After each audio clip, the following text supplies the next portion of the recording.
Bonsoir à tous, bon week-end sur VBI. Bienvenue à ce bulletin d'information Info Plus. Voici les faits marquants de l'actualité.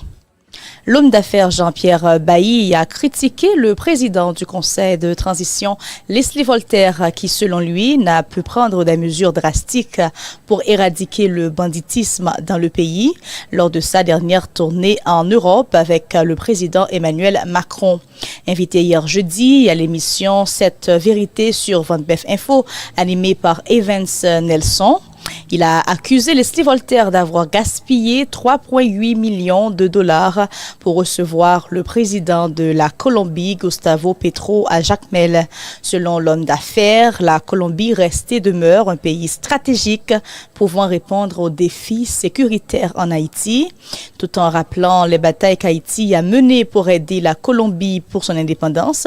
Il dit croire que le coordinateur du CPT devrait négocier plutôt pour une bonne gestion en matière de sécurité d'équipements tels que hélicoptères de guerre, entre autres.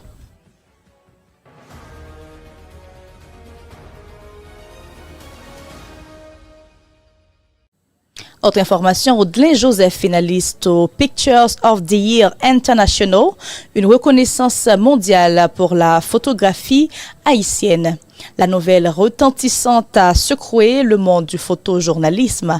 Audlin Joseph, un talentueux photojournaliste haïtien, a été sélectionné pour la deuxième fois après 2022 parmi les finalistes du prestigieux concours Pictures of the Year International. POY.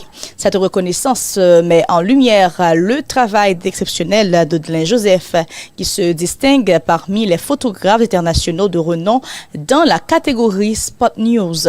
Audlin Joseph, connu pour sa capacité à capturer des moments d'intensité humaine et des scènes poignantes de la réalité haïtienne, se retrouve désormais sous les projecteurs internationaux. Sa sélection parmi les finalistes des Pictures of the Year International témoigne de la qualité et de la pertinence de son travail.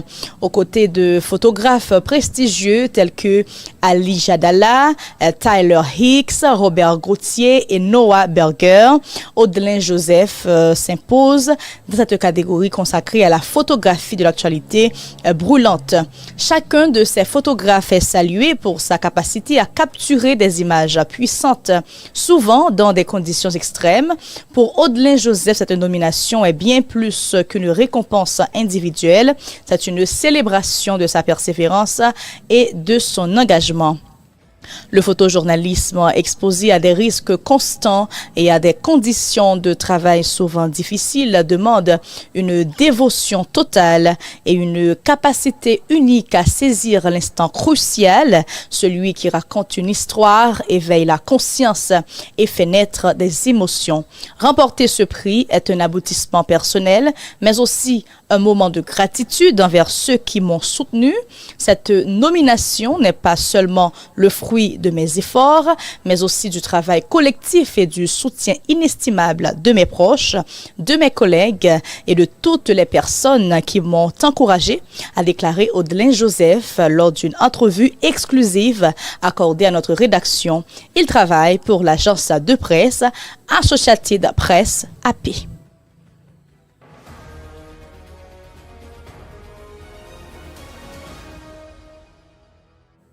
Le regroupement des enseignements pour la défense et la réforme du système éducatif haïtien redressé a fermement critiqué dans une note publiée ce jeudi 6 février 2025 le comportement des autorités qui, après 2 mois de grève, n'ont rien fait pour résoudre ce problème qui affecte pratiquement le fonctionnement normal des écoles, particulièrement des écoles publiques du pays.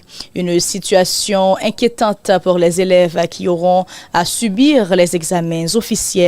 Le regroupement des enseignants pour la défense et la réforme du système éducatif haïtien redressé a exprimé sa frustration face à ce qu'il appelle immobilisme des autorités éducatives et en particulier du ministre de l'Éducation Antoine Augustin dans la gestion de cette crise paralysant le fonctionnement normal des écoles.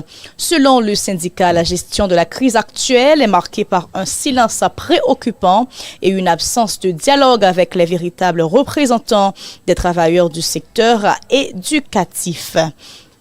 Une attitude jugée irresponsable qui risque d'augmenter les tensions et alimente le sentiment de mépris envers les enseignants.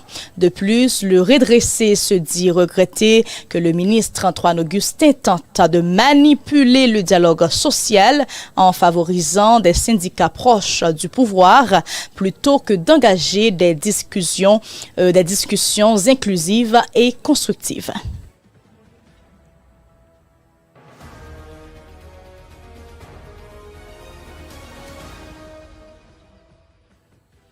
Dans l'international, Israël va libérer 183 prisonniers samedi en échange de 3 otages, a annoncé à l'AFP le club des prisonniers palestiniens, une ONG en charge du dossier. Le Hamas avait publié un peu plus tôt dans l'après-midi les noms de 3 otages israéliens susceptibles d'être libérés samedi: Eli Sharabi, Ohad Ben-Ami et Or Levi.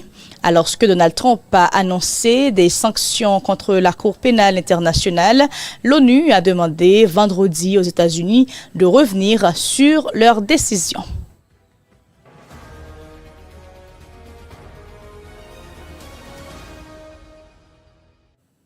Des nouvelles de la France. Nicolas Sarkozy s'est vu poser ce vendredi le bracelet électronique auquel il a été condamné dans l'affaire dite des écoutes.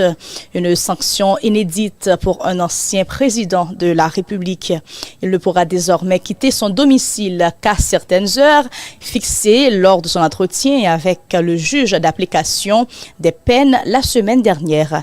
Une première pour un ancien président de la République ce vendredi 7 février à son domicile.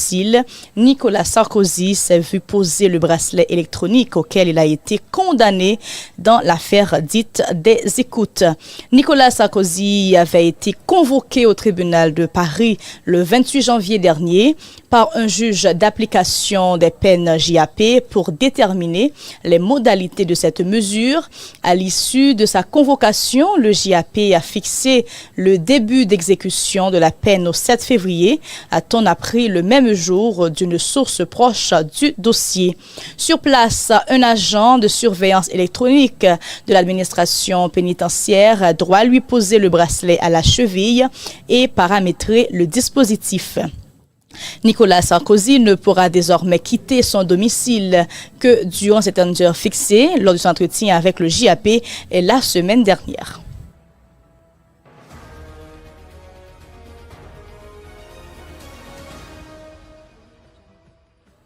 Donald Trump sanctionne la CPI, Israël se réjouit, l'ONU et l'UE protestent. Donald Trump a lancé jeudi des sanctions contre la Cour pénale internationale, la CPI, suscitant un flot de critiques venues du monde entier, mais recevant par ailleurs des félicitations de la part d'Israël. L'institution s'est engagée à continuer de rendre justice, même si cette décision pourrait avoir des répercussions concrètes sur son travail sur le terrain.